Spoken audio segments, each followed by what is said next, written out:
ಆಸ್ತಿ ತೆರಿಗೆ ಬಾಕಿ ವಸೂಲಿ ಮಾಡಲು ಜಿಬಿಎ ದಿಟ್ಟ ಕ್ರಮ ಕೈಗೊಂಡಿದೆ. ತೆರಿಗೆ ಬಾಕಿ ಪಾವತಿಸದ 7,000 ಆಸ್ತಿ ಮಾಲೀಕರ ಆಸ್ತಿಗಳ ಹರಾಜಿಗೆ ಕ್ರಮ ಕೈಗೊಳ್ಳಲಾಗುತ್ತೆ. 437 ಕೋಟಿ ರೂಪಾಯಿ ತೆರಿಗೆ ಬಾಕಿ ಉಳಿಸಿಕೊಂಡಿರುವ 7,000 ಆಸ್ತಿ ಮಾಲೀಕರಿಗೆ ನೋಟಿಸ್ ಕೊಡಲಾಗಿತ್ತು. ನೋಟಿಸ್ ಜಾರಿ ಮಾಡಿದ್ರೂ ತೆರಿಗೆ ಪಾವತಿಸಿದವರ ಆಸ್ತಿ ಹರಾಜಿಗೆ ತೀರ್ಮಾನಿಸಲಾಗಿದೆ. ಫೆಬ್ರವರಿ 17ರಂದು ಆಸ್ತಿ ಹರಾಜು ಹಾಕಲಿರುವ ಜಿಬಿಎ ಅಧಿಕಾರಿಗಳು ಈ ಬಗ್ಗೆ ನಿರ್ಧರಿಸಿದ್ದಾರೆ. ಆಯಾ ವಲಯ ಜಂಟಿ ಆಯುಕ್ತರ ಕಚೇರಿಯಲ್ಲಿ ಆಸ್ತಿ ಹರಾಜು ನಡೆಯಲಿದೆ. ಹರಾಜಿಗೆ ಸಂಬಂಧಿಸಿದ ನೋಟಿಸ್ ಪಟ್ಟಿಯನ್ನ ಅಧಿಕೃತ ವೆಬ್ಸೈಟ್ನಲ್ಲಿ ಪ್ರಕಟಿಸಲಾಗಿದೆ.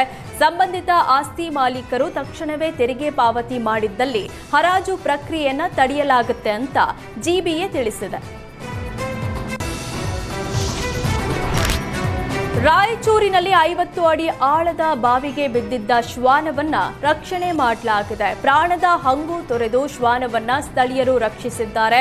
ಶ್ವಾನದ ಕಿರುಚಾಟ ಕೇಳಿ ಸ್ಥಳಕ್ಕೆ ದೌಡಾಯಿಸಿದ ಮೌನೇಶ ಗುಡಿ ಹಾಗೂ ಸ್ಥಳೀಯರು ಹಗ್ಗ, ಬಟ್ಟೆ ಹಾಗೂ ಪ್ಲಾಸ್ಟಿಕ್ ಬುಟ್ಟಿ ಸಹಾಯದಿಂದ ಬಾವಿಗೆ ಇಳಿದು ರಕ್ಷಣೆ ಮಾಡಿದ್ದಾರೆ.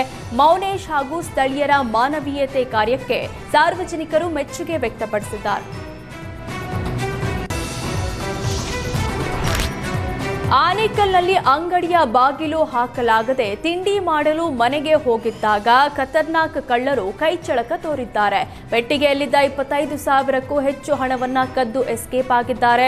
ಅಂಗಡಿ ಮಾಲೀಕ ಬಾಗಿಲು ಮುಚ್ಚದೆ ತಿಂಡಿ ತಿನ್ನಲು ಮನೆಗೆ ಹೋಗೋದನ್ನೇ ಕಾಯ್ತಾ ಇದ್ದ ಕಳ್ಳರು ಕ್ಷಣಾರ್ಧದಲ್ಲೇ ಹಣ ಕದ್ದು ಎಸ್ಕೇಪ್ ಆಗಿದ್ದಾರೆ. ಕಳ್ಳರ ಖರ ಮತ್ತು ಅಂಗಡಿಯ ಸಿಸಿಟಿವಿಯಲ್ಲಿ ಸೆರೆಯಾಗಿದೆ. ಒಬ್ಬ ಗಾಡಿಯಲ್ಲೇ ಕುಳಿತಿದ್ದ, ಮತ್ತೊಬ್ಬ ಅಂಗಡಿಗೆ ನುಗ್ಗಿ ಗಲ್ಲಾ ಪೆಟ್ಟಿಗೆಯಲ್ಲಿದ್ದ ಹಣ ಎಗರಿಸಿದ್ದಾರೆ.